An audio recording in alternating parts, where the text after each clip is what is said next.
Hey everybody, I'm Josh Olive with Haven Comics. Welcome to episode number 1, legacy numbering number 89, of our new show, Shop Talk, where we're going to talk comics, movies, games, TV, books, Disney World, whatever we feel like talking.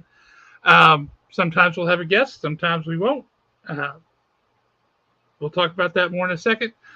You should recognize our intro video because it's awesome and isn't specifically tied to any particular show name.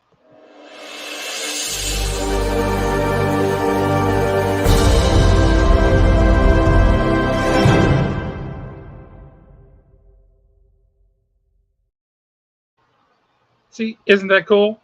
You can get the same flavor. You can keep it right on going. It's like the quiz show never left. It's all good. One thing I do want to go ahead and start off with is introducing you to somebody that most of you already know to some degree or other, and that you are going to get to know really, really well because he is my new co-host, the one, the only, not Jeremy. Yes. So I have finally arrived. Showed up in style with my Haven shirt on. As did I. All right, we've got to do this for at least 4 weeks because I've got 4 weeks worth of shirts planned out. Beyond that, we're just going wherever we go. 4 weeks worth of shirts, huh? I got 4 weeks worth of shirts planned out.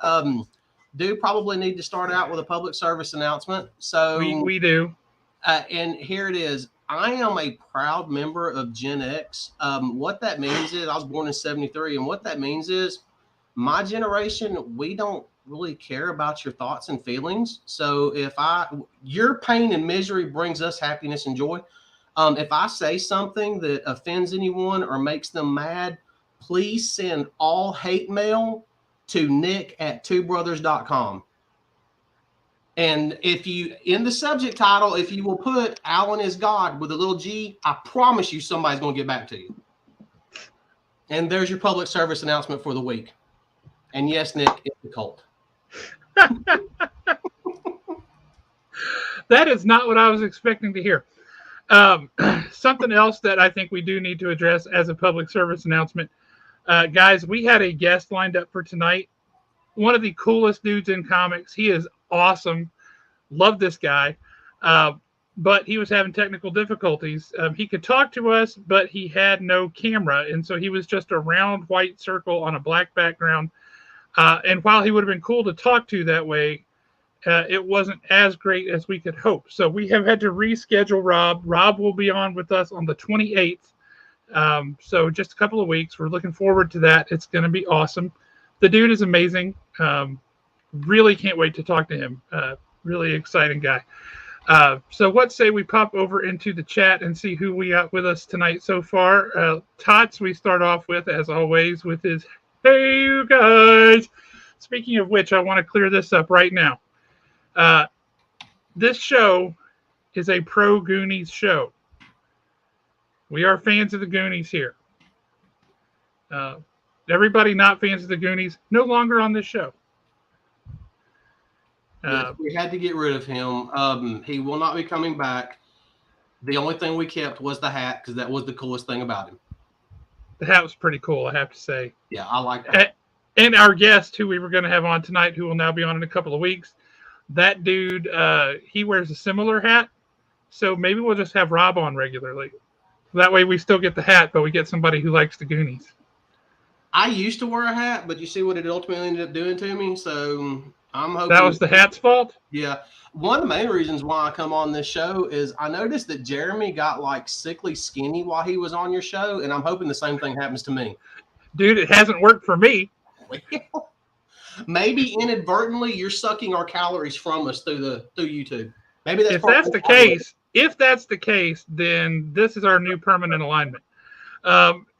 You can have the calories. Honestly, that works better for me because the way the camera's positioned, I can now look straight at you. Oh, Lordy. So let's see who all we got. We got Tots. We got Kyle. Hey, Kyle, man, what's happening? Appreciate you joining us, brother. What's up, Kyle? Nick, who is strictly here for the manga talk. Okay. Only one of us will be talking that. Eden Zero, best thing out there. I will not accept any arguments on that. Our guest is not the ghost of Stan Lee, though I'm not gonna lie, that would be awesome. If we wanted to have a seance and bring back the ghost of Stan Lee, ask him some questions. Honestly, I might be more interested in bringing back Jack Kirby. well, Stan Lee's probably a little busy as a ghost, and I hope he's haunting Marvel for what all they've done to the X-Men and how bad the X-Men suck now. We'll get to that in a minute. This is a pro manga show. I think we're probably pretty evenly split on that one. But since I'm not actually against manga, I'm just not necessarily for it. I am Switzerland, and he has a stance, so we are a pro manga show. So there you have that. That works for me. Does that work for you? Works for me. Now you might, since people may not, possibly they may not know who you really are. Do you want to tell them who you are? Because I don't think your mother named you not Jeremy, unless you're a twin and she only had one name in the basket, and she said, "Okay, you're Jeremy, and you are not Jeremy." I'm telling you right now, if I'm a twin, you need to hunt the other one down and kill it. There cannot be two of me running around, period, ever, at any point in anyone's life. If you see two of me, kill the other one. Nick, you're not wrong, buddy. You're not wrong. That is more than I think I've said that at any time. So, as we are going to launch into this, since you're a new guest on the show or a new co-host on the show, maybe we should put you through some of the paces that we are going to put our guests through periodically, and we should start off with a really cool one, because everybody's going to need to know this at some point. What's your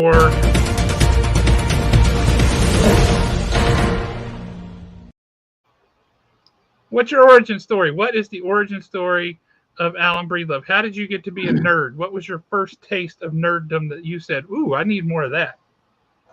That would probably, so I have one of those really bizarre memories where I forget very few things, and especially from when I was younger. If I tell you that I don't remember, there's a good chance I might be lying to you. I do remember, I just don't want to talk about it.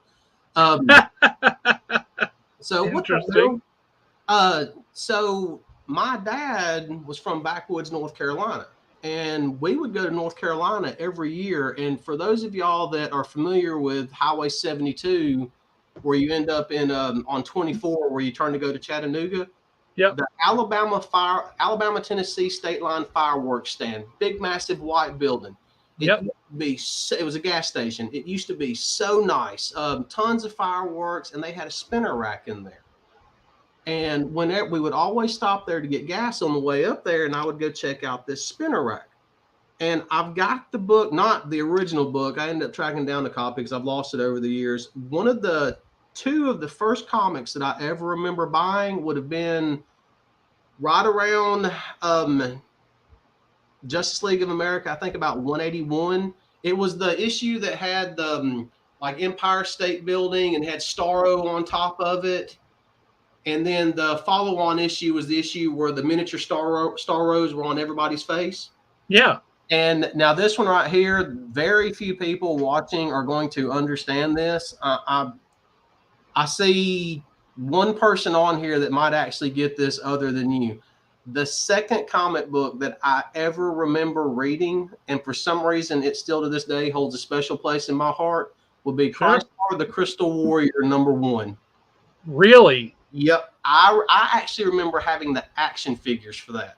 I remember the Crystar action figures. And there was something about that I loved it. Now, I mean, growing up when you're a kid, especially when we had real cartoons and not the stuff that's on TV now, yeah, we had G.I. Joe and Thundercats and Thundar the Barbarian. Thundar, all that stuff. But He-Man. Whenever we would go to like Food World on North Parkway to get groceries, there was a Big B drugstore next to it. Wait, you went to the Food World on North Parkway back in the day, the one by Max Luther Drive? Oh, brother, I used to work there when I was 16. I bought the groceries in that place. Man, that's the grocery store we went to when I was a kid. Really? Yeah. What part of North Huntsville did you grow up in? Oh, we're about to start telling off stuff now, folks. I grew up on Laverne Drive off of Oakwood.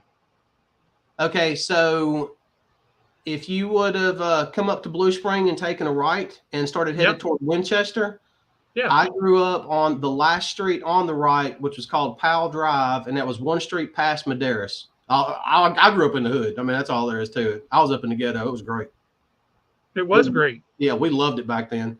But yeah, that's kind of my origin story. That's what started getting me into it. I distinctly remember going to see Tron when it first came out.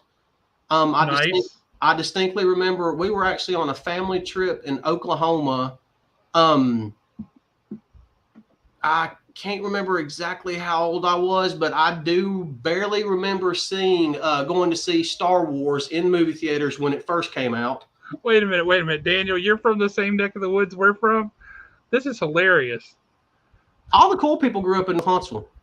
Mike, how you doing, brother? Glad to have you on. Except for Nick. Oh, he didn't. He was from Georgia. What is this comment here? How do I highlight comments? Are you in the comments? Boom, I'm gonna do that. Not only am I the first guest, I'm also the co-host and the savior of YouTube with all the shorts that you've been putting out lately. I don't want shorts. I want Reverend Ellis back. And for those of y'all that do not know, oh my Lord, the Reverend Ellis was hilarious.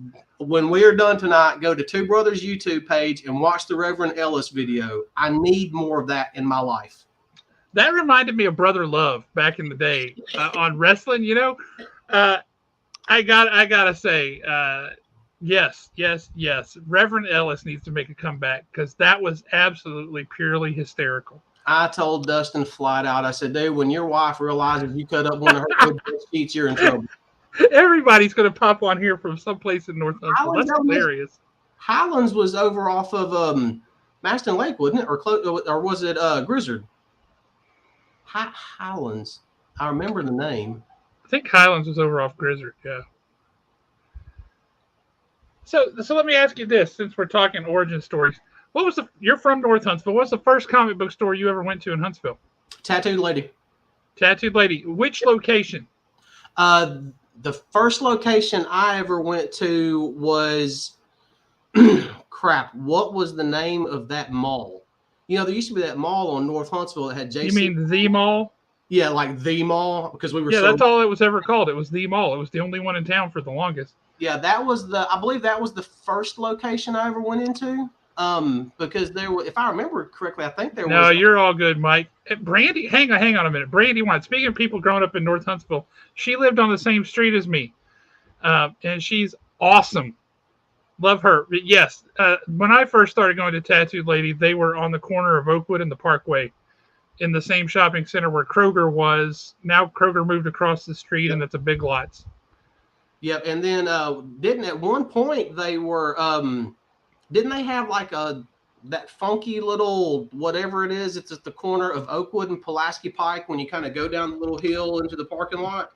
They did there, and then they actually had a spot directly on the Parkway, close to where where Taco Bell used to be before you get on the interstate. Yep, they were in there for a little while, but yeah, I remember when Tattooed Lady was. I mean, it was nothing but comic books and skateboards. And I mean, that was pretty much the only place you could go to get stuff like that, unless you found a spinner rack. Because I know where Lucky's Supermarket is at the corner of Pulaski and Maston Lake, there was a drugstore that used to be right there beside it. They had a spinner rack. You know, Alex, God rest him, his birthday was last weekend. He would have been 46 years old. Also grew up in North Huntsville off Maston Lake Road, and that Lucky's and the drugstore next to it was where he first got his first comics. Yep. So my mom, she worked at Lee High School in the cafeteria during the day, and she would actually cashier at Lucky's at night. And whenever we would go by there for something, that was one of the first things I was headed straight in that little drugstore to the spinner rack to see what they had. Yeah, Books A Million wasn't around at the time we're talking yet. Toy Story was still going full strength. Toys R Us rather was still going full strength, and then Books A Million came in shortly after that. Yep. But yeah, that Tattooed Ladies where you got all your Fantagraphic stuff. Absolutely. I'll have to have Larry on. Larry worked for Lydia when he was a kid, and he He was. Alan is not going to buy drugs. See, Um, all that, Nick. The only drug. the only drugs he's buying is hair restoring tonic to give him this. You know what? I've even given up on that. It's nothing but a bunch of snake oil. That's true. That's all it is. The only drug I need is another Tom King Batman title. Well, he's got one. You saw that one, the One Bad Day. Yep. The Riddler book. Yep. Hang on here. Nate Saint's first comic was from Circle K on Jordan and Oakwood, The Death of Superman. Wow. Oh my God. My wife and I were already together when you got your first comic book. You need to go somewhere and think about what you just said to my old self. Who owned Cosmic Odyssey? Cosmic Odyssey was originally owned by Larry, but it wasn't called Cosmic Odyssey. It was Anime Invasion, or Anime Nation. And then they bought it. Patsy Hawkins bought Cosmic Odyssey for her son, who turned out to not want to run a comic book store all the time. And so she ended up running it. And then the Deep wanted to move from their location by the theater. And so they bought Cosmic Odyssey out and took over their spot. Speaking of which, I don't know if you guys saw, but night before last at the Deep, there was a storm that blew through town, and it blew the big awning right off the front of the store. It collapsed right down onto the sidewalk 8 minutes after the employees left. Oh, wow. I didn't see that. Well, Ed said that they typically would stand around and hang out for a few minutes and talk before they would leave, but that night they didn't, and it's a good thing because that would have collapsed right on top of them. Yep. Well, it's just look at that. Look at that. There you go. Oh, he's just sucking up now. That's the truth, though. I remember Nick's first comics. First comics right out of the gate. Like, who does this? First comics he bought was a complete set of the Infinity Gauntlet. You know what? He knew what he wanted. I got to give him credit. He went in and got it. He did. And I'm glad he did. And then his brother, first comics he picked up was a blind box of Power Rangers from local comic shop day. And I was dying. I gave him a deal on it because I was dying to know what was in the box. I can't stand not knowing what's in the box. What's in the box? What's in the box? Of course I'm right. Brandy, don't question me. You know better than that. You know I'm going to be right about this. But long story short, man, you grew up in town, so you went to Tattoo Lady. I'm assuming you went to the comic shop on Andrew Jackson. Yeah, been in there a time or two. I remember when Ed first opened the Deep on South Parkway in that kind of U-shaped mall. Everybody and their brother at some point that collected comics back then was all up in the J Mart with their ridiculous prices. Yep. Jennings, for the people that don't remember that, a lot of us called it the J Mart. That was actually about if I remember correctly, I believe his wife owned that store, Argosy. She did. And they moved like half of Jennings was Argosy and the other half was comic books. So two things that did not go well together at all. The Argosy was like collectibles and things that your mom would buy for the house, these kind of furnishing / collectible kind of things. And then comics and trades and action figures and stuff. So, yeah, he had this warehouse over on Lehman Ferry back behind everything. And the right-hand side of it was the Argosy. So it was all these odd collectibles and furniture things. And then the left-hand side was all comic books and such. And I remember they used to have signs everywhere that do not read the comics. This is not a library. And I'm like, well, how am I going to know if I want that? I always thought it was funny because you could literally walk in the door, and if you looked right, you saw a church lady with pearls on looking at something. And if you looked left, you saw a long-haired kid in a Danzig T-shirt grabbing the latest issue of Heavy Metal. It was literally two things that just did not go together. Yeah, yep. Daniel, no, the shop on Andrew Jackson was just called the Comic Shop. And that was owned by Bill Cooper. He also owned a store in Decatur called the Comic Shop 2, and I worked at that shop in Decatur from 93 to 95. What's up, Ryan? Booklegger has, actually, Bill Cooper bought the Booklegger, and that's why he brought comics to the Booklegger. His wife was a librarian, and she got a really big job in St. Louis or someplace, and so they picked up and moved. And then we had another place here that this would have been in the early 90s. I think they only sold like maybe a handful of comics. They were trying to get like some sports cards off the ground. You thinking about Steve's Cards and Comics or Empire? Empire. That's who I'm thinking about, was Empire. Well, I don't think they last very long, did they? I mean, the few times. No, Empire was not around for very long. Steve's Cards and Comics lasted a few years. They had this tiny, tiny, tiny little store inside Donovan Mall. Yep. Where it's all a Huntsville Hospital thing now. They're on the corner of Governors and the Parkway. But they had this tiny, tiny little store in there that was maybe 400 square feet, 500 square feet. And I just remember they had this rack along the right-hand side when you walked in that was all waterfall shelving. And he always had what you were looking for if it sold out somewhere else because nobody ever went there. Yeah.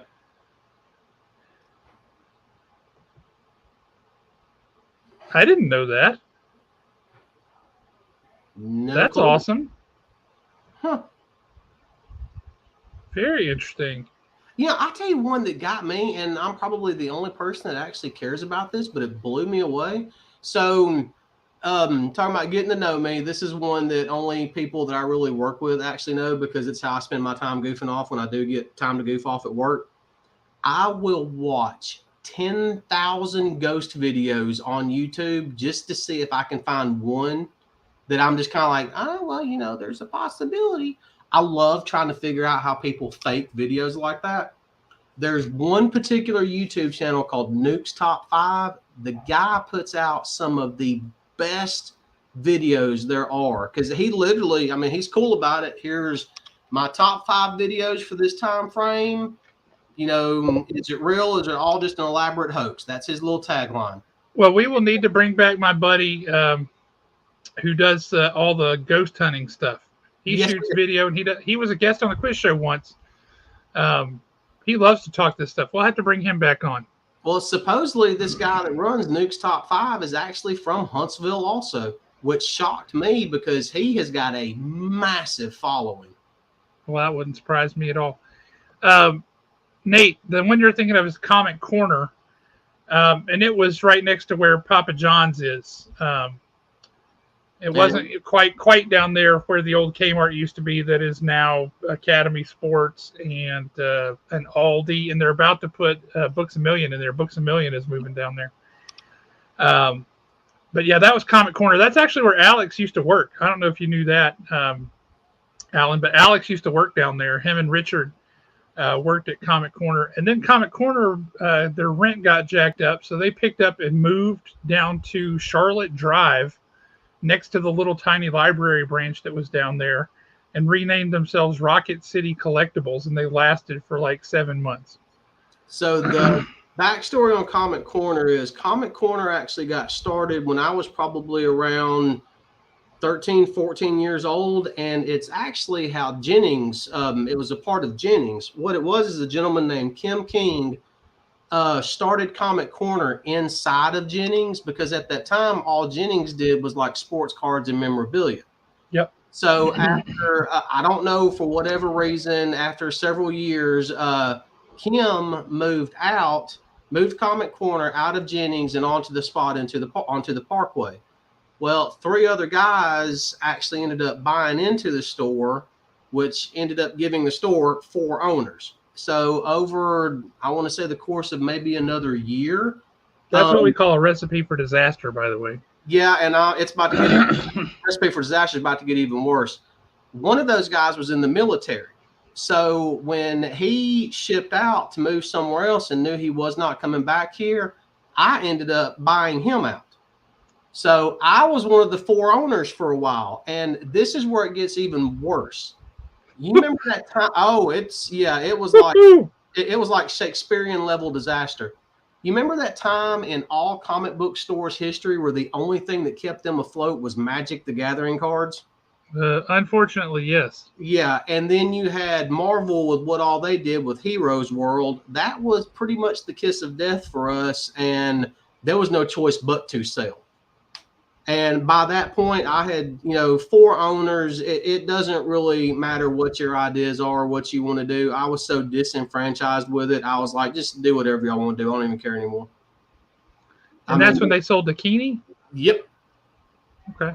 Yep. And that's when they sold out. And that's honestly, that was about the time that I was really and truly getting disenfranchised with comic books, period. Because it was all the stuff that Marvel was doing with Heroes World was really turning me off to a lot of everything. That was pretty rough. Yeah, and then there was some really good titles back then. Image was like freaking amazing. I've got entire runs of Image comics from the 90s that I might let you look at them. I mean, that's if I'm in a good mood one day. Those are my precious babies. I love those things from back then.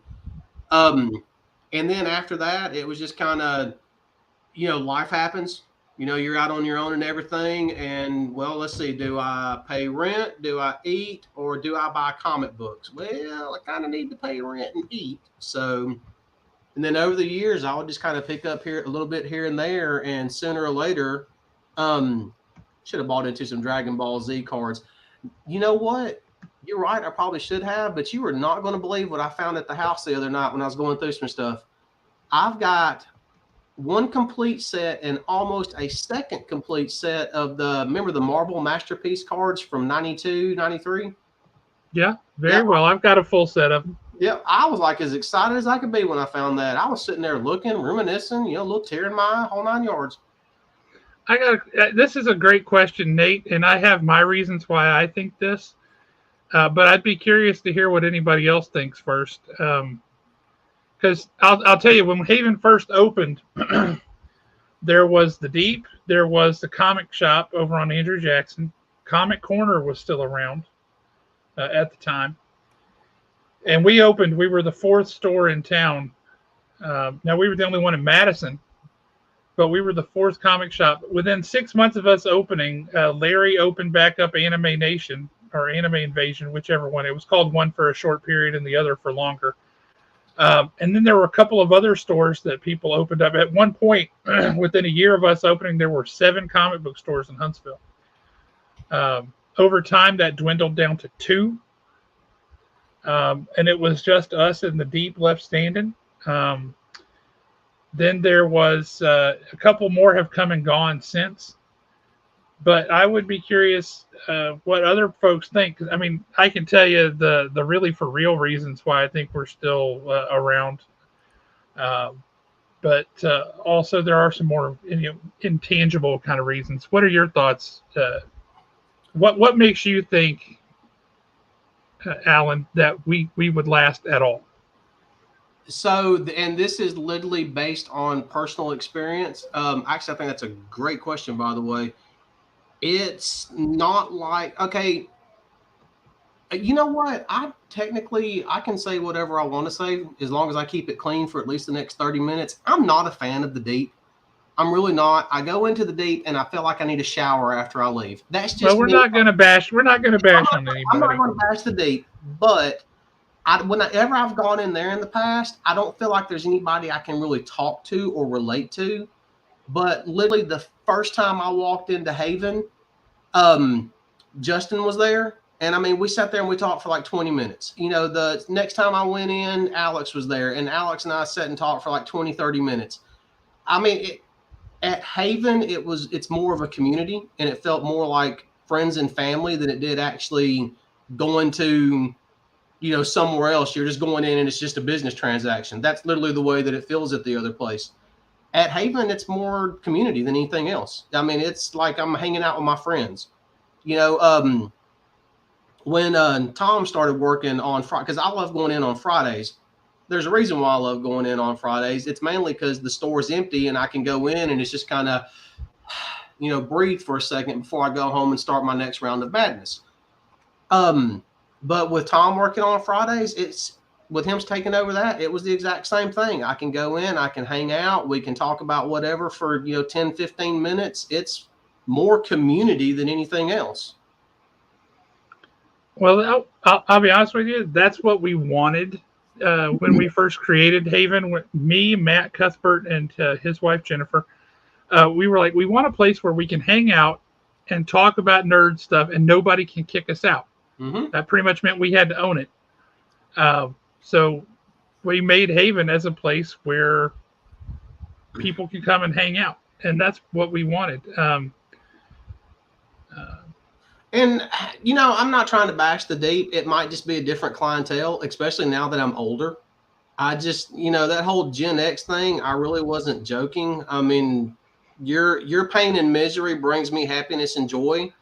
But the older Were you a latchkey kid, Alan?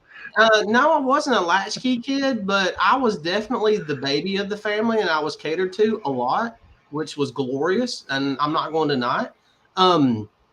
But it's just I'm starting to have more and more. That's its own thing, that's for sure. Oh, let me tell you what, Nick. I'm going to have me some hot takes too. In fact, I'm going to sign off with a hot take. Probably, I don't know yet. Oh, my sister just walked in the room and said, "Spoiled rotten." For those of you that really and truly can't see what I'm doing, I'm telling her she's number one off camera.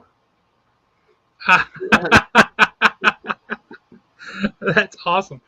But I'll tell you, to really and truly answer your question that you posed, Nate, one of the reasons we're still around, if we peel back the onion, there's a couple. One, we created a community of people who come and hang out, and that's their place, and that's awesome. Two, we're too stubborn to quit.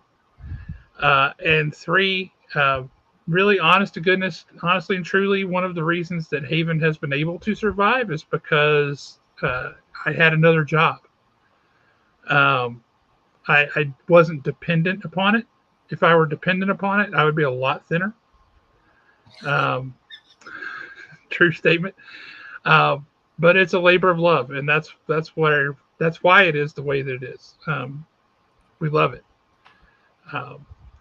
So yeah, I think that's probably the big reason. We try to teach people, or we teach our people. We've got some interns, if you guys have met them, on Saturdays that are still learning things and figuring things out. But the one thing that we always try to tell people is it doesn't cost anything to be nice to people. Other people have bigger stores. They have more merchandise. They have a wider selection. They have better books, maybe in the back issue bins, whatever. But the one thing that I can do just as well as anybody else is be nice to people. That costs me nothing. So we try to teach that to our folks when we bring in new folks, and it's always cool.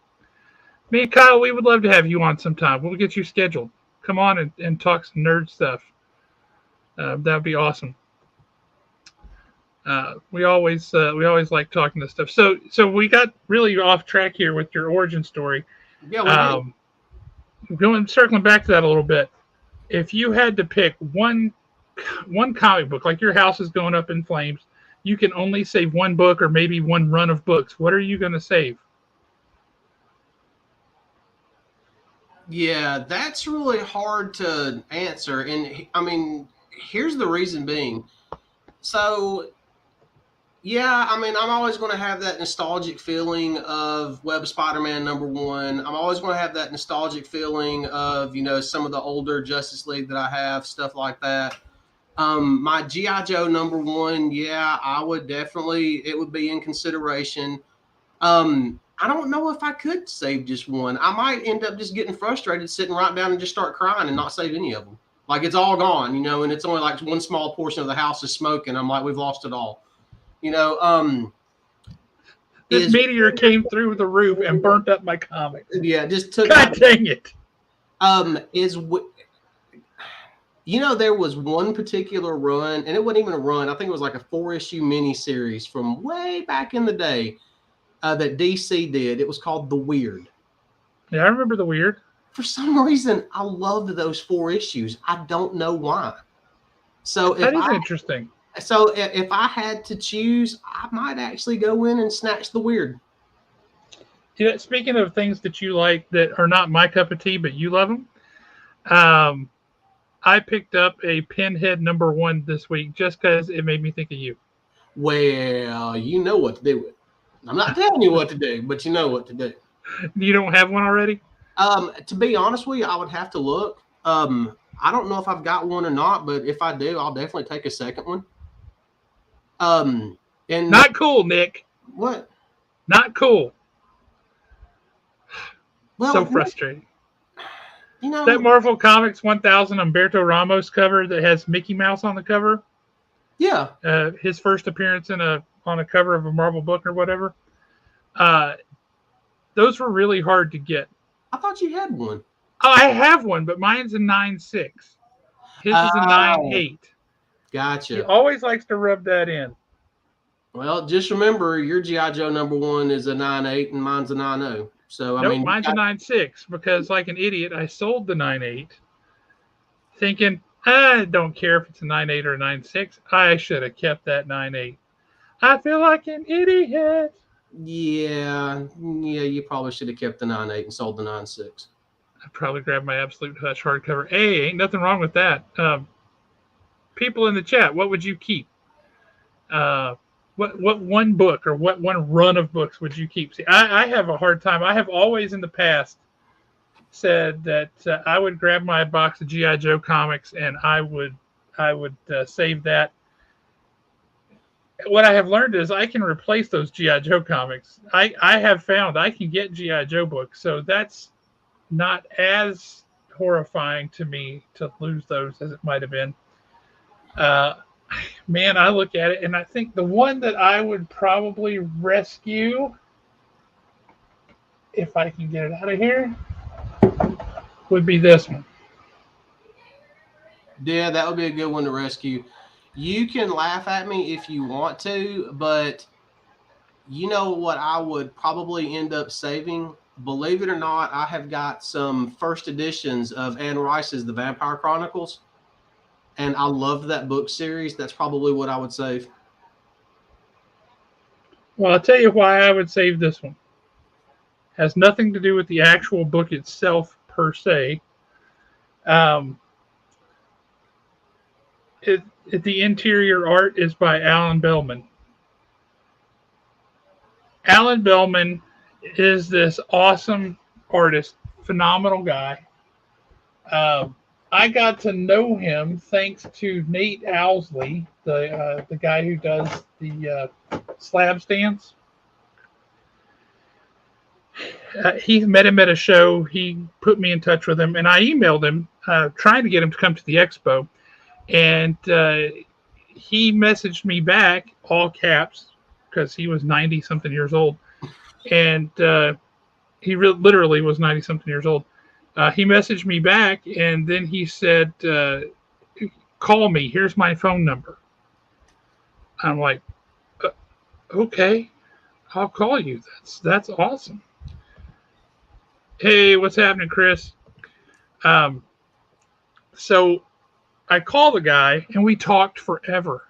And it was like I got a bonus grandpa. And he would call me periodically. And we would just chat. We would talk. And it was awesome. I was on his list to get a commission. And I was literally the very next one on his list when he went into the hospital. He got sick, went into the hospital in January of 2020. And then he passed away. So that was really unfortunate, but he was such a cool dude. I'm telling you, when I told him I would like to get a commission from him, he says, well, what do you want me to draw? And I'm like, man, I don't care. You draw a match. I'm fine with it. I'll have something drawn by you. That's awesome. And he goes, how about something like this? Cappy. His back's against the wall. He's got his shield up, and it's on fire from where a bomb's hit it or something, and there's smoke everywhere. But Cappy is standing there defiant. How about something like that? I said, well, that would be awesome. And he goes, don't say you like it just because I said it.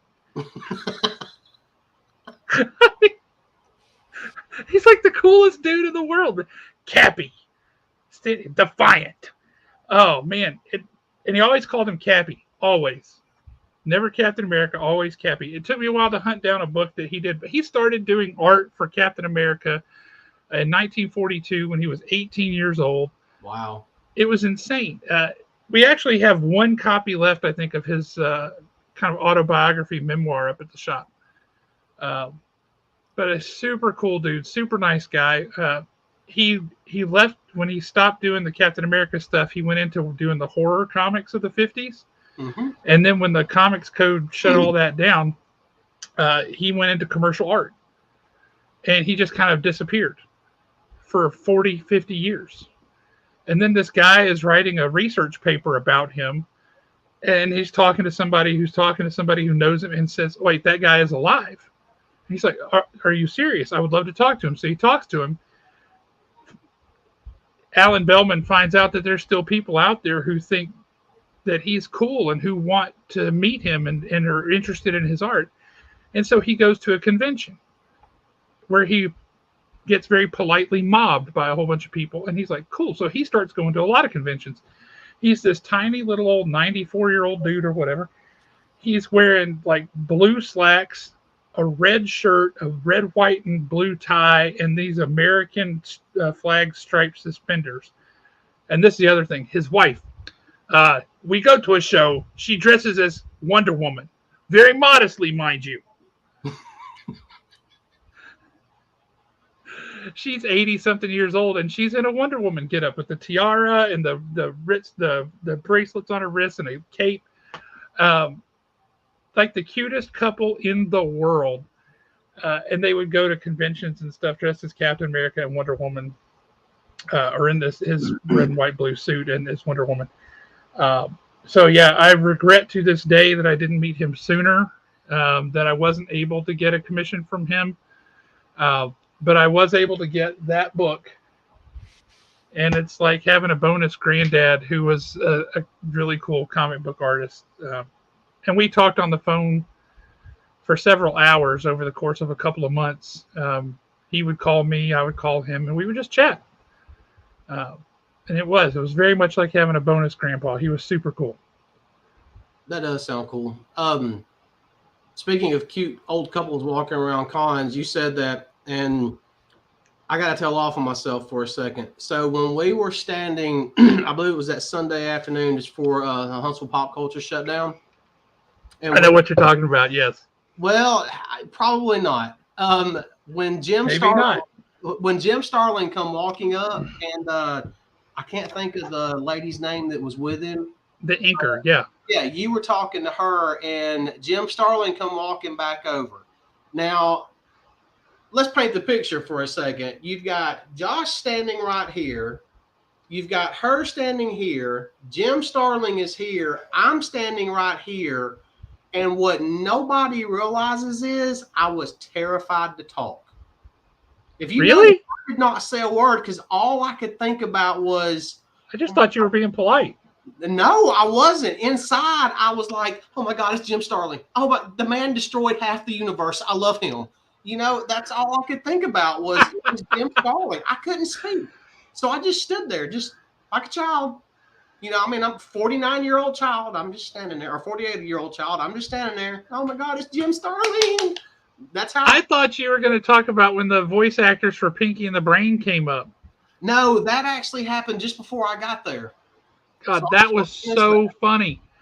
Yeah, they came walking up, didn't recognize them, had no idea who they were, and they were asking for directions over to another booth. Specifically, they were looking for the CBCP booth, Jay Thornton's booth. For anybody who doesn't remember who that is, it's real easy. It's this guy.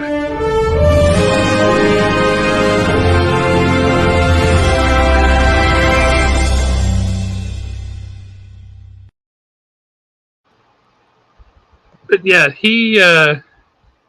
they were looking, and we didn't realize who they were, but they stood there. They were talking to Bill Hubsher, and the guy who plays, or it's the voice of the Brain, was commenting on Bill's beard and how that is a beard set for world domination. And we're like, okay, weird thing to say, but super cool. Yeah, that's an impressive beard. I got you. So Then they walked over there, and then they came back. And by the time they came back, we knew who they were. So it was kind of like, oh, this is awesome. Uh, Ended up buying a Batman 423, the Todd McFarlane cover with Batman kind of standing there holding that woman in front of the moon that everybody always freaks out about. We have a copy on the wall at Haven if you're looking for one. Mm-hmm. But yeah, he bought one of those, and that was super cool. We had a really good time talking with those guys. I thought that when you talk about a cute couple, I thought that's who you were talking about. No, it was just you're talking about a little couple at a con, and for whatever reason, just the first thing that popped in my head was I was like 5-6 feet from Jim Starling, and I was like a schoolgirl that saw Elvis for the first time. I mean, I'm just. That's one of the few times in my life I completely shut down. Didn't know what to say. Didn't know what to do. I'm like, do I ask for an autograph? Do I kiss the pinky ring? Do I thank him for destroying half the universe? Oh, by the way, what happened in your life to make you wake up one morning and say, I want to create a 9-foot tall purple dude that destroys half the universe? I didn't know what to do. So I just stood there and smiled. And I met Jim Starlin at Wizard World Chicago back in, I want to say 2006, somewhere in there. And I got him to do a sketch for me. And his sketch is he draws like from here up of Thanos' face. And then he signs it at the bottom real big. And the signature forms the lines on Thanos' chin. Oh, no, that's cool. It was pretty cool. I asked him if he still did that. And he's like, no, that takes too much time. And I have to sign too many of these things now. You're not wrong, Brandy. I'm pretty sure he thought that was going to get a bigger reaction than it did. But we were like, okay, that's cool. That's a cool thing to say. And yeah, I'm pretty sure he thought that was going to be a big hit and a good laugher. And we weren't laughing because we didn't get it in context. But to be fair and to be honest, that Batman 423 he bought for his wife. And I thought that was pretty cool. I'm like, dude's bringing home a Batman 423 that is a good 9.8 candidate to his wife. That's a cool wife. I dig that. But let's see. What else we got to talk about here? You want to talk about what's a good recent book that you've been reading? Oh, that is an outstanding question. And so let me talk. You know what? I literally just downloaded this picture because this picture is going to be my hot take. And my hot take is going to be strictly for Dustin Ellis tonight. Uh-oh. And I don't know exactly where that picture went. So if he's still not watching, y'all going to tell him he better watch the replay tomorrow. So I know everybody complains, oh, do we really need another Batman title? Well, let me tell you what. If you have been reading Batman Killing Time, the answer is yes. We need another Batman title, strictly for Tom King. Tom King has knocked this series out of the park. So Tynan's run on Batman just fell extremely flat for me. There was nothing spectacular about it. I'm probably going to catch flack from Nick about this. I really don't care. Dustin, not Nick. Well, no, because I've said this before, and well, probably both of them actually. Tom King, nobody writes Batman like Tom King. I'm sorry, that's just all there is to it. There is something about him. Oh, there you are. Trust me, I'm getting a picture together just for you, boo-boo. There is something about the way Tom King writes Batman that I just love. And then he turned around and introduced that character, The Help, which The Help is literally better than any character that Tynan did in his entire Batman run. The Help literally, yes, in I believe it was issue 3 of Killing Time when the Batman actually faces The Help in a fight. Have you read that yet? No. Oh my God. It is like one of the best things ever because he's literally every time, let's put it like this, every time Batman does something, The Help dodges it and then names the person that he learned it from and what technique it was. and how he's actually the person that taught that person. And you're literally reading the issue and you're just kind of like, this dude's amazing. I need more of the help. I've got to have the help. Oh, what's this? I'd like to see what how to deliver a good ending. No, sorry, we're not talking about your idol Donnie Cates. We're talking about Tom King. Tom King in the comic book. Well, let's ask this then. Did you read Batman 125 last week? Yes, I did. What did you think of Chip Zdarsky's first issue as a Batman, as a writer on Batman? The first issue is not one of those where I feel like I need to rush out and tell everybody and their brother to read it. I thought it was a very good, solid first issue. There was definitely enough there to make me want more. I am looking forward to seeing what he actually does and where he takes the characters. But if you're reading Batman the Night, you're already reading a version of Chip Zdarsky's Batman, just because the Night takes place before he actually becomes Batman. So that was kind of a nice introduction to his writing style, as far as how he was going to do those type characters. So I've really enjoyed that. AWA Studios, literally, I cannot preach enough about Devil's Highway. Devil's Highway deserves to be a Netflix series. It's got to be Netflix because nobody else is going to be able to do that series justice as far as letting them get away with what they need to get away with. The shocker out of everything that I've been reading lately, especially when you see the cover of the first issue, Hit Me by AWA has been amazing. It was not, yes, there's definitely adult themes in it. It's not something that you're going to let the kids read. But the overall story of it, and just it kind of feels like it would almost fit perfectly in Sin City somewhere. Just the way that it's written, the type of, agree with that. The type of story it is. It's really good. When it comes to Marvel, I only read 3 Marvel books now, and that's Star Wars, main title, Darth Vader, and Moon Knight. So you're not reading Daredevil? No. Well, I know Daredevil 1 just came out this week. I was going to pick it up and give it a try.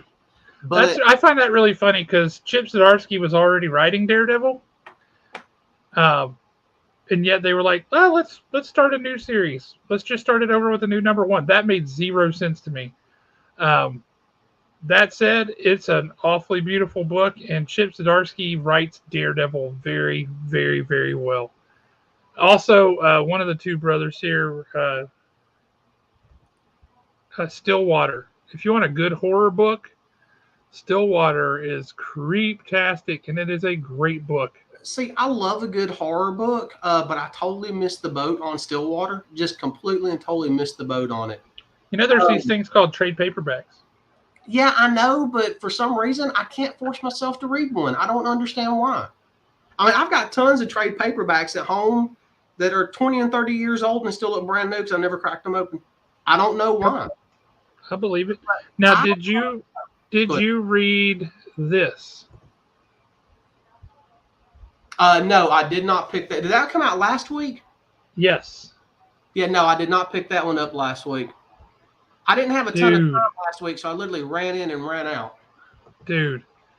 It's by Liam Sharp, who I was first introduced to his artwork on Death's Head 2 from Marvel UK back in the mid-90s. What a dumb book.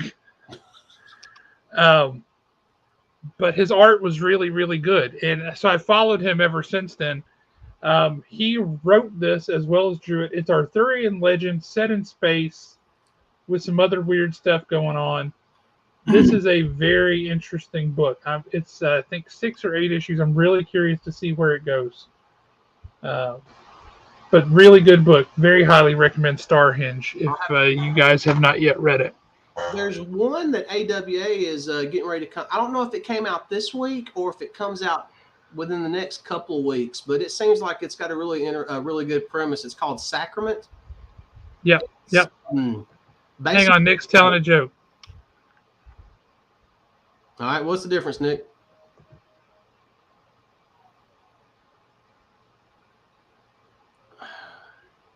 That's painful, brother. Yeah, that one. I mean, I'm glad. Right? I'm glad. Brandy, if you haven't read Starhenge, Brandy, you need to read Starhenge. Uh, really cool book. So, but as far as like the horror comics are concerned, I love horror comics. I especially love the art from like the 70s and early 80s style horror comics. I think that art was just far beyond anything that's out there right now. Uh, Anytime I see a living mummy book in a collection or something, I make sure to pull it for you because I know you dig those. the level of detail that they went to with those covers back then was just amazing. I mean, it was like they even took pride in the background. You know, where now Yep. it's you've got the one or two characters in the main focus and the background's a little blurry on some, or it's a generic background of a cityscape or something. I mean, a really good example is She-Hulk #2, where she's slamming into the bus. Look at the level of detail around all just the little bits and pieces breaking off the bus. They were just, I don't know, they were just in a different world back then. But I love psychological horror. Hang The on, let's answer this for Mike.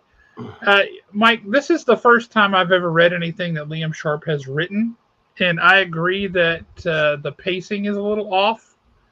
Um, I'm willing to forgive it just because it's so beautiful and because I think I know where the story's going, and I really like the concept, and I'm a big sucker for our theory and legend stuff anyway.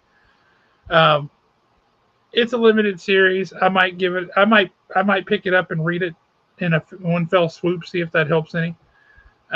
Something's killing the children. Are you reading that one, Alan? no, totally missed the boat on that one also. It's really weird. Okay, that was weird. Do I need to say bless you? Do I need to like run over and do the Heimlich maneuver? I don't know what just happened. It was just like mute and then done. That's literally all I saw. I was trying to get off camera, but I was able to mute it before I sneezed. Okay, well, bless you. Oh. See, this is like Nate. All right, this is a topic for discussion right here. Nate liked the Black Label books that DC put out, liked Harleen. Killer Smile was crazy. The question was cool. I the content may be good, and I have to say the Wonder Woman Historia book is one of the most beautiful comics I've ever seen in my life. Issue #1, with every single page being this like museum quality, museum exhibit quality, beautiful artwork by Phil Jimenez, absolutely staggeringly beautiful. But I tell you, I have rarely been so frustrated with anything a comic book company has done as I have been with the Black Label books. Their insistence on publishing these oversized books every now and again, it's cool. For the long run, it's terrible. Uh, Nobody has a box to put those things in. They don't fit in our subscriber boxes. They don't fit up on the wall with all the rest of the comics. There's no good way to display them. There's no good way to store them. And frankly, I don't think that the stories justified having to have the larger format to show off all the art. Because sometimes the art was great. Sometimes the art would look just fine in a normal comic format. I know. And our sales on those started very strong with the very first Batman Damned book, but then they just tanked. Partly also because Batman Damned got such a negative reaction from the general public who has never read a comic book in their lives, and that DC caved to those people and said, okay, fine, we're going to change our content to tell different kinds of stories or to not be as engaging and with the themes that we wanted to tell. So that the whole purpose behind the Black Label books was eradicated, and our sales on those things just dropped like a rock. And we would have people subscribe to them, and they still wouldn't pick them up. It drove me nuts. Now, see, I'm really enjoying, and some people I understand why they got turned off on it. I'm really enjoying Nice House on the Lake. I love the Twilight Zone vibe that it has. I think Tynan's That's doing. what I liked about Hotel from AWA. And once again, I missed the boat on that one, and I'm terrified. Really? Yeah, I didn't. honestly, Devil's Highway was my introduction into AWA. Okay. When Devil's Highway started, I picked it up because I thought it looked cool. Yes, Devil's Highway is it's like a cross between some type of psychological Kiss the Girls, Seven, and horror somewhere. I mean, it's all kind of mixed in there, and I fell in love with it, and then I started picking up other AWA titles. Which, if nobody's reading AWA titles, if you want a more adult-oriented superhero, a superhero that you could actually relate to, is this dude's life is falling apart. I can understand and feel his real life pain. Read Knighted. Oh man, that's a great book. That was a great series. There's only Knighted was fun. Yeah, I mean it was, and I love the way they ended it. I mean, it was like the perfect ending.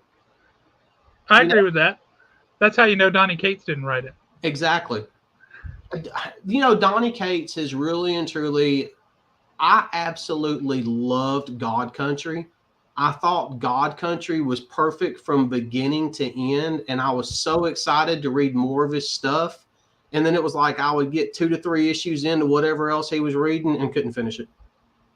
It was like a few issues in, I was like, well, no, you don't need to write superheroes. You need to go back to stuff like God Country. I would love to see Donny Cates cut loose with like true horror style comic book. I think he would do really good with that. I think he probably would too. I think that's probably more his style. I will say, I'm still not convinced. He hasn't ended a series on a bang yet for me. He'll end a series and it's like, well, that wasn't quite as it didn't have the promise or the punch that some of the earlier stuff did. Didn't even he admit that himself in an interview that he really? Yeah, he did. He did. Yeah. Yeah. You know what? Good on him for admitting it. I mean, true. Most people's not even going to do that, so I got to give him credit on that standpoint. Yes, there are. I'm about to show this one. There are several that I think are overrated. Like I said, I love what Tynan has done on Nice House on the Lake, but absolutely hated what he did with Batman.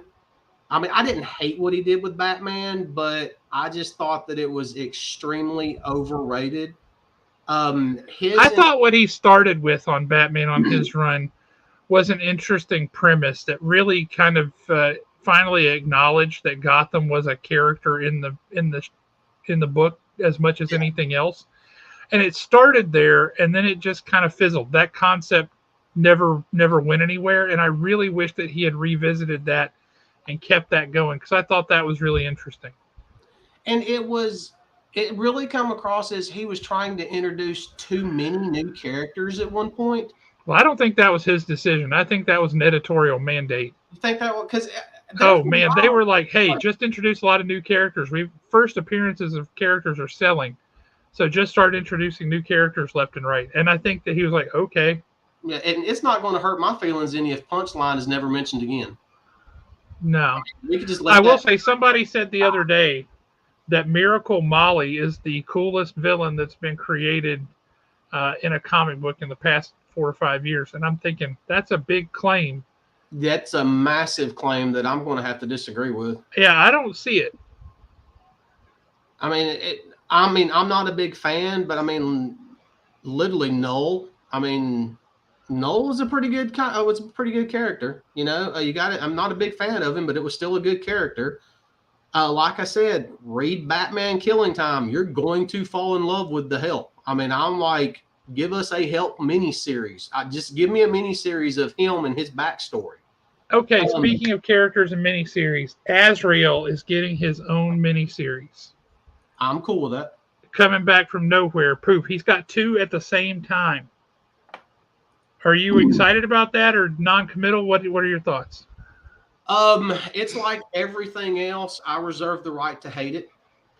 I'm going to throw that out there. I reserve the right to hate it. So I mean, I definitely want to pick it up. I definitely want to see what they're going to do with him. If they kind of give me a little bit of give me a cross of the Azrael that was in the Batman Arkham game series, the little bit of him you got in there. More like his original first appearance. Yeah. Yeah, or even give me somewhere between that and the Azrael that was in the White Knight series. I thought that Thanks, was Kyle. cool. Appreciate it, brother. See you, Kyle. Have a good one. I thought that was a cool version of Azrael also. I would like it if they gave me a little more hardcore Templar Order Azrael. That's me too. I think everybody liked that Azrael. Yeah. But when they started trying to turn him into Batman, and then put him in that stupid clunky metal suit, everybody's like, "What is this? This is not Batman. Then it's not Azrael. This is just some weird psycho dude beating up on people." I liked Azrael as Azrael, and I thought that was a cool concept, and I would like to see that explored. As a matter of fact, I think they could explore that similarly to the way that they did with Spawn, where you have Azrael through the ages. Yep. Right? You could have in the medieval setting from whence he came. You could have him like pilgrims and pirates and Western and early 20s. I mean, you could do a lot of cool stuff with Azrael over time, and I would love to see that. Yeah, that would be pretty cool. That would be great to see. I want the. I think Azrael, that character, would work a lot better if they moved him over to the Black Label. Let it be a more adult-oriented type character. Kind of let him have his own little universe, kind of like how they used to do the Vertigo series. You remember the Vertigo line? Constantine, yep. Swamp Thing, Sandman, all those were in Vertigo. They were almost completely and totally separate from everybody else. Do that with the Black Label. Give the characters that should be more grown-up, adult-oriented, more psychological. Move them over there. Azrael would make a great psychological thriller. He really would. I mean, it's, we're about to do battle and I'm going to have to kill you, but let's talk about this and pray first. That's what, Azrael's kind of out there in his own right. I mean, he was just a great character, so I want to see what they do with him. Most overrated comic writer of all time. It rhymes with Shannon Gorson.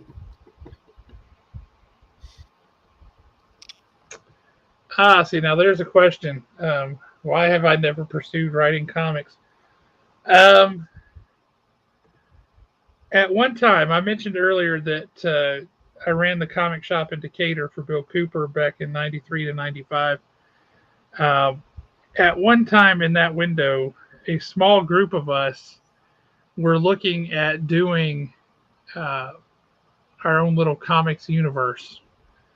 Me, Chris Reese, Wayne Miller, Scott Oden, Darren Cox, this little group of us. And we were serious too. We joked about it a lot. And we had some ideas that kind of making fun of Image in a sense. Like we wanted to have guaranteed on-time random shipping since Image couldn't keep a shipping schedule to save their lives there for a long time. All radioactive chromium covers, all kinds of stuff. We had a good time with it. There were some ideas there that I have contemplated revisiting. And they were pretty interesting. But yeah, I don't know. I've written a lot of other things, and the niche that I have really found for myself the past several years is world building for role-playing games. Just starting from scratch and building out a world. Say, here's this giant sandbox so that people can play in it. But yeah, I do have some ideas for some comic book characters. I do have a story that I do come back to periodically and think, I bet that'd make a good comic. So I don't know. Maybe I'll revisit that sometime. I'd have to have an artist because I'm not an artist. I watch these guys draw so effortlessly and so brilliantly, and I go, I could maybe approximate that in a while. I could never put a book together. I could put together a picture, and it might be decent, as opposed to a book that is amazing. So there's that. Uh, Super duper D&D classics. That's what I need to do. Yeah, that's what I need to do. Um, well, what before we close up shop for the night? What question for you, Alan? What are you looking forward to coming out? What comics are you looking forward to? Honestly, as much as I don't want to see it happen, I am looking forward to issue 300 of G.I. Joe. I want to see what's fixing to happen. I do have my own thoughts on what's fixing to happen with Sean Collins, and this is like an excellent segue for my little hot take for Dustin Ellis. So the thing about Kalisa brings up a good point. Everybody should be reading 8 Billion Genies. That one was one of those that just kind of when I read about it. But I really do want to see what they're fixing to do with the whole Sean Collins and Snake Eyes memories. Are they going to combine them? Will we still have Sean Collins when this is over with, or will he just be Snake Eyes in Sean Collins' body? Which is what I don't want, because I love the character Sean Collins and they kill one of the most beloved characters in that entire series, but then they turn around and in literally the exact same issue, they give us another character that we can root just as hard for. And well, kind of too, because we got Don Marino too. Yeah. So it was kind of, I'm afraid that what's going to happen is Dr. Mindbend, Sean Collins is going to end up in that system, and so is Dawn, and Sean's going to end up with all of Snake Eyes memories, and Sean's gone and Snake Eyes is back, which is what I don't want to happen. I hope that's not the case too. For all that I can't believe they killed Snake Eyes. I mean, Larry Hama freaking killed Snake Eyes. That's incredible. I like what he's done since. If you had told me at any point in my life prior to that he could kill off Snake Eyes and I would still want to read that comic, I would have laughed in your face. But as it is, I have really enjoyed it. I really, really have. It's been really cool. I've liked seeing what he's done with the characters. I'm hopeful, doubtful, but hopeful that after the license with IDW lapses and G.I. Joe moves on to another publisher, that they bring on Larry Hama and just keep the goodness going. If they really go to Skybound, like a lot of people think they're going to, yeah. I don't know if that's a done deal. I might be behind the times. It's already a done deal. I think that they will bring Larry Hama on. I mean, how do you take G.I. Joe and you don't take Larry Hama? They're synonymous at this point. Josh Blaylock did it. Well, yeah. But like I said, I'm looking forward to the end because I want to see how they're going to wrap this up. I really do.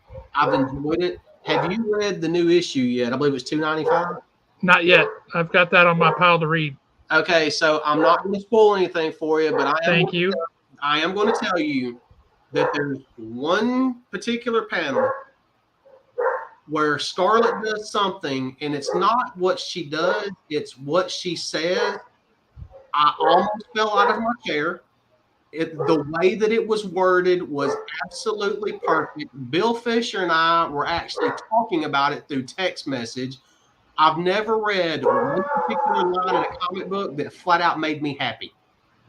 That one line in that entire comic, I mean, it was it. It could get no better than that one line. No, you got to watch it. Well, that just jumped right up to the top of my read list. You're going to know exactly what I'm talking about as soon as you read it. And as far as my hot take is concerned, before the dogs overtake you, Snake Eyes will destroy Captain America any day of the week and twice on Sunday. There you go, Dustin. That's all for you. He will take that shield and make it his own. And what's Captain America going to do? He's going to say, oh, I can't do this all day, but Sean Collins can.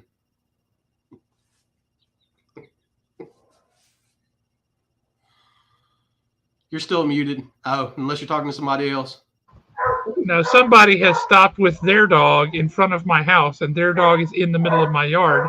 And so my dog Jack is losing his mind. Well, even Jack agrees with what I have to say. Well, I find that very interesting. I do have a question. All right. Have you watched Miss Marvel? No, I have not. I was actually waiting on that one so I could binge watch it. Well, it's all done now, so you can binge watch it. That might be what I do Sunday. That was one of those. I really wasn't looking that forward to it. It was going to be one of those. The only reason why I watched it is to see how they do it and how it ties into the larger universe. So I was like, I'll just wait and binge watch it. Look, Jack is still tore up over Snake Eyes destroying Captain America. He protests. He does protest. I have to say, I wasn't particularly looking forward to Miss Marvel. Not a big fan of her character in the comics. I like her well enough. She's fine. I like her better in a group setting, like in the Champions. I thought that was a really good book. Good Lord, Jack, shut up. That is insane. He is really, really tore up. Now they've got a little flashlight out there too, so that's not helping. I'm Anyway, trying to do a podcast in here. Yeah, what are you people thinking? Anyway, I got to tell you, and I'm no way joking, not exaggerating, but I'm getting text now. Yep. Oh, it's not just somebody in the front yard. It's this kid who comes by and he has tormented my dogs to the point where they hate him. And they know it's him. And so as long as he is out there, that's what we're going to get. So I apologize. So new segment for the show right now. Take your webcam to the dog, open the front door, and see what happens. Turn it off. And I need to hear you in the background. As the dog is taking out across the yard, chasing the kid, I need you to hear you in the background scream, "Get off my lawn!" That would be ideal. Boy, Jack really hates that kid. But you know what? I hate the kid too now. I'm not a big fan. This kid would torment our dogs forever. Like bring his dog up into our yard and they would bark, and he thought that was really funny, and he just kept doing it over and over. And then one day Leslie had enough, so she stepped outside and she was like, "Hey, can you move it along and stop doing that? Stop tormenting my dogs." And that kid ran home and told his mommy that this lady had been mean to him. So his mom came over to get the truth of it, and Leslie told him, and she's like, "Oh, okay. Well, he won't be doing that anymore." And for the most part, he still walks his dogs past here, but he doesn't just hang out like he just did. So, yeah, that's if I had Sprinkler's brother, they would have been on. Yeah, that would have happened. But anyway, as I was saying before, that all went really sideways. Thank you, Brandy. I agree. I am too. Jack, it's the best part of Haven Comics. It could be. Anyway, Miss Marvel, I was going into the show kind of ambivalent. Like, okay, I don't really have a lot of investment in this character. So I know that they've changed her origin and her powers. I know that they've done these things, but I don't have a whole lot of investment in it. So I don't really care. I'm totally open mind coming in, right? I'm not the target demographic for this. Fine, got it. I got to tell you, by far, and I mean by far, the best Disney Plus show that they have made for Marvel. Really? That's saying something, brother. I loved WandaVision. I loved Moon Knight. I've liked just about everything else they've done. Miss Marvel is fun. It's joyful. It's happy. The family dynamic is cool. The show has time to breathe. It's this phenomenal introduction to this character. I love it. It's fantastic. I strongly recommend it. You go into it. You binge watch it this weekend. Let me know what you think. I will. So did you say this one right here? I can tell you my thoughts on it. Go for it. It was absolutely perfect dealing with his mental illness. I thought they did an outstanding job with it. They need to be throwing more money at Oscar Isaacs. There needs to be a second season. I need to see what Jake Lockley's going to do. I know there was a lot of people that didn't like it. There was a lot of people that kind of trashed it, but I thought it was very well done. I love the way they did Scarlet Scarab. I mean, there was not one what got me on that show was when it first started. I was kind of, it started with that wonky little song and it was kind of weird starting off. And I'm like, what in the world am I watching? And then when it kind of kept going into it, I loved it. I thought it was great. Now, I thought it was brilliant. I really liked, I thought it was brilliant on their part to start with Stephen Grant and come into the character of Moon Knight sideways. I just thought it was really brilliant idea to do that because that gave them freedom to do different things. Mm-hmm. And it made him a very sympathetic character where he might not have been had they started with Mark Spector. Stephen Grant might have just been an irritating person otherwise, but instead we got to know him and we liked him, and then we saw these other things. And then you sympathize with him. The only thing that I did not like about it was when Stephen Grant took on the Mr. Knight persona. I liked the way that it ended with him really coming into his own. But Mr. Knight is supposed to be like, smooth and suave and cool under pressure. And, that's the more refined persona. He's the one that, actually he's the one why so many people kept reading this new Moon Knight run. Now what they're fixing to do with this Moon Knight run, there's no clue, especially with the way the last issue just ended.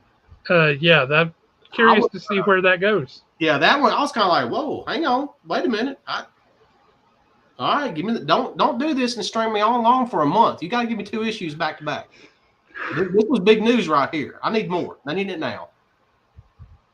I agree. I thought it started a little bit slow, and I think that's a problem Marvel shows typically have anyway. But once you got to episode 4, 5, and 6 of Moon Knight, hold on, that was awesome. I could really do with more of that whole ancient Egypt idea. Yes. I like the idea of Moon Knights through time. I guess it's a thing I generally like, as we were kind of talking about earlier, is being able to do that with different characters like Spawn or whatnot. But when they do Iron Fist stories that are set 500 years ago or 1,000 years ago, I dig that. I like that there has been an Iron Fist. Maybe it's because I read The Phantom too much in the newspaper when I was a kid. The hippo stole the show in Moon Knight. I can't argue that. When she showed up, it was like, what? That was pretty good. That's when the show took a hard right into Jeff Lemire country, straight into the Jeff Lemire series, and you're like, okay, I got it. And then that the one episode when you first see the hippo and they start screaming and the hippo screams and the episode ends and you're like, what the hell just happened? Yeah, no, I need the next episode right now, Disney. Yeah, what was in this? Yeah. Hey kids, come watch this. I want to make sure I didn't hallucinate along with him on this one. So yeah, absolutely loved Moon Knight. I know a lot of people literally trashed the first couple of episodes of Obi-Wan. I thought I loved it. I thought it was great. I tell you, I hated the prequels. Like, there was nothing about them that I loved. I loved Obi-Wan. That was phenomenal. And I think if Disney doesn't do something with that little girl who played young Leia, while she's still young and cute, before she becomes a surly teenager, that they should absolutely do a show with young Leia. She was awesome. I would actually like to have Nick on the show to talk about his thoughts there and get like actual opinion and drill into that. I'd be curious. We need to do a crossover. I think he's mostly mad because he is a fan of the Inquisitors and he did not like the way that they were portrayed. Well, Nick, I'm a fan of Scar Squadron, and the fact that we left them dump on some rinky-dink planet somewhere about 100 issues ago, and we haven't seen or heard from them since. I'm upset about that, but I thought Obi-Wan was good though. I mean, I did enjoy that it started out that he was scared to face Vader, and then it was more like it was him coming back to the Force. You know, like he was regaining his faith, like he was returning. You know, I'll bring all my hot takes. LOL. This is what we need. We need a Haven Comics Two Brothers Summit episode. Ever so often, the four of us get on and we just hash it out, and then we all explain how Nick is wrong, and then we call it a day. Now, when did it become Nick is wrong? Because the show always used to be Dustin is wrong. No, Nick's wrong a lot. I do have to side with Dustin some. I mean, they're both equally wrong, but Nick's been wrong here lately. I mean, he knows he loved those goats in Thor: Love and Thunder. I haven't seen Thor: Love and Thunder yet. I'm way behind. I haven't yet either. I've read an awful lot of opinions that go both ways. Best movie I've ever seen and worst movie I've ever seen. Nothing but one long joke.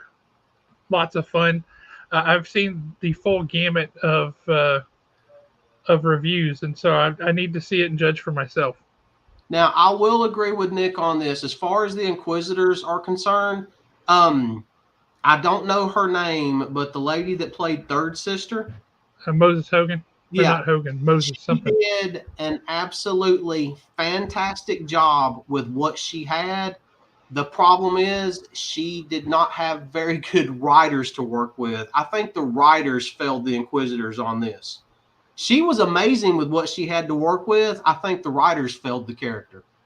I think the writers, that the Inquisitors, one place the writers did drop the ball a little bit, because they tried to make them scary. Like they had this scene where, ooh, they hunt this dude down, and ooh, they kill the Jedi. Okay, but they didn't. They weren't that menacing. They were too surgical. Like, yes, this is just a thing that we do. Okay, yep, got to cut that out. Yet they got the menace with Vader. And it may have been because they didn't want you to be confused over who's the really bad dude. Yep. Because Vader was very menacing. And that's the way Vader should be. Should be. When he's walking through town and everybody's terrified of him, that's the Vader that you want to see. To be honest, I don't know. I'm not going to judge whether she can be terrifying based off of what she had to work with on this show. What else has she been in? I mean, I don't even remember her being in anything else. Or if I do, I don't remember her being there. So I kind of went into it blind as far as she goes, as far as an actress is concerned.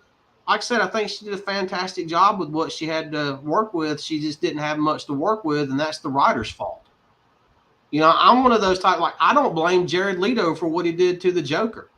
I blame David Ayers for what happened to the Joker.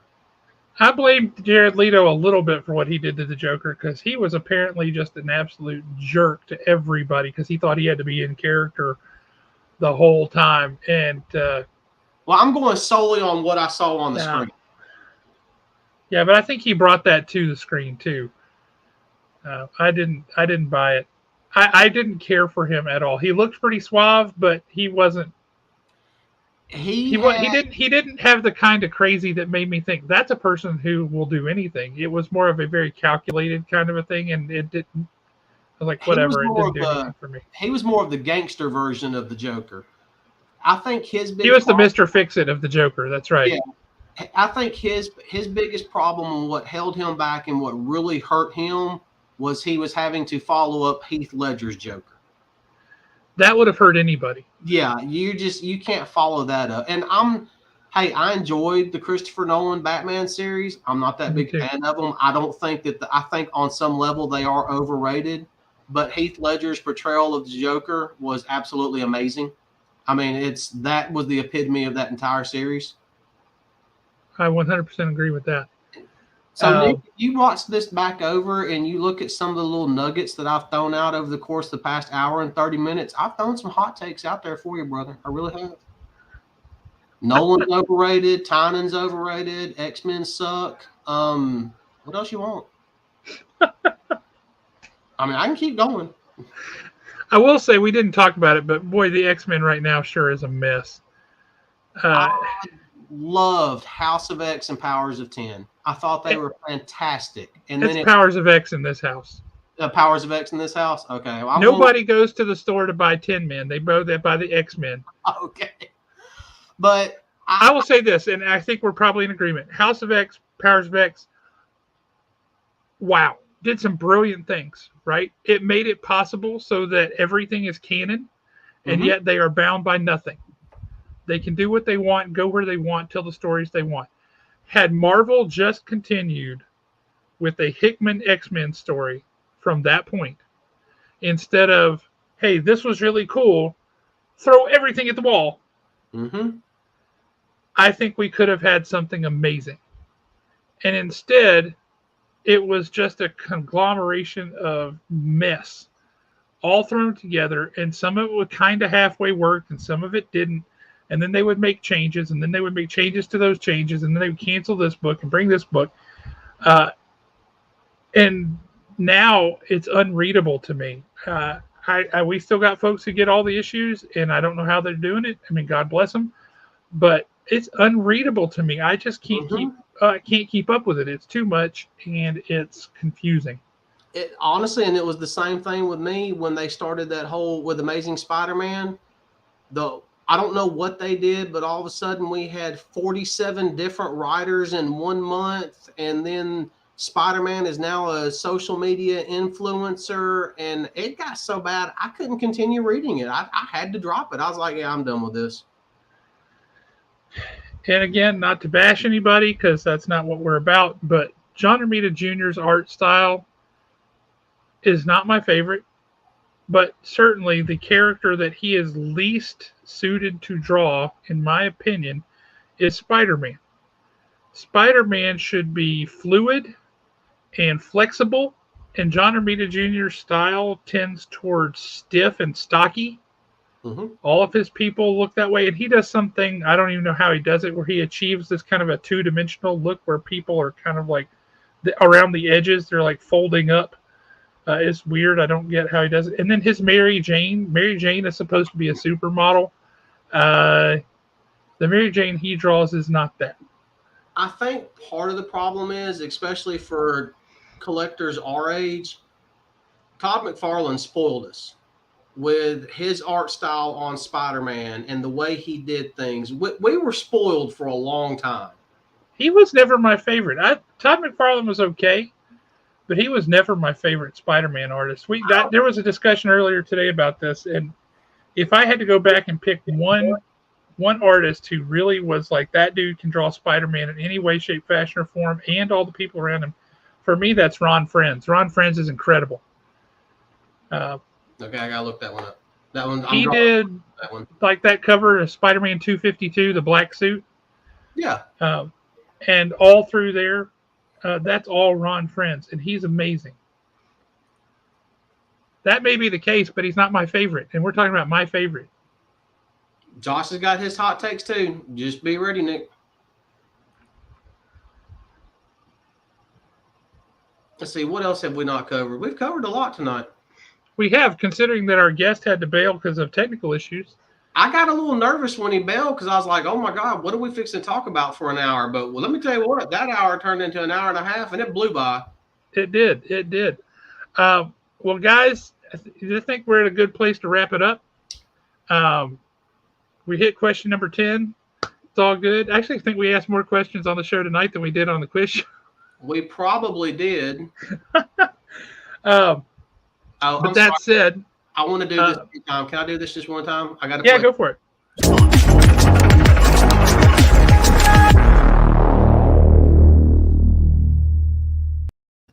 I've been waiting on that and waiting on that and waiting on that. It's pretty cool. But I tell you what, man, appreciate you guys sticking with us tonight. We had a curveball on our very first episode of the new show. So thanks for hanging out with us. Appreciate y'all sticking with us. Alan, glad to have you on board, man. I'm looking forward to talking more comics, movies, whatever, as we go along. Maybe we'll do an episode that's all about the Goonies. We can do an episode that's all about the Goonies. We can do an all Disney episode too. I think we're going to have more than one of those, if I'm honest. That's going to be fun. I know Christine May wants to come on and talk about Disney stuff. Then we'll just have to set it up, and we'll sit down and talk about it one night. We'll have Tots come on and talk board games and stuff. Man, we're going to have to talk all kind of cool stuff. But appreciate you guys sticking or hanging around with us. We'll bring Rob back for a show here in a couple of weeks when he's able to be back on. And we will see you guys later. If you're watching this after the fact, we appreciate that. We thank you. Don't get caught while you're at work. That's all good stuff. So anything you want to say to folks before we sign out there, Alan? Once again, please send all hate mail to nick@twobrothers.com. Yeah, that's important. That's a big fact. You got to do that. Mm-hmm. Indeed. Well, thank you guys. We really appreciate it, and we will catch you next time.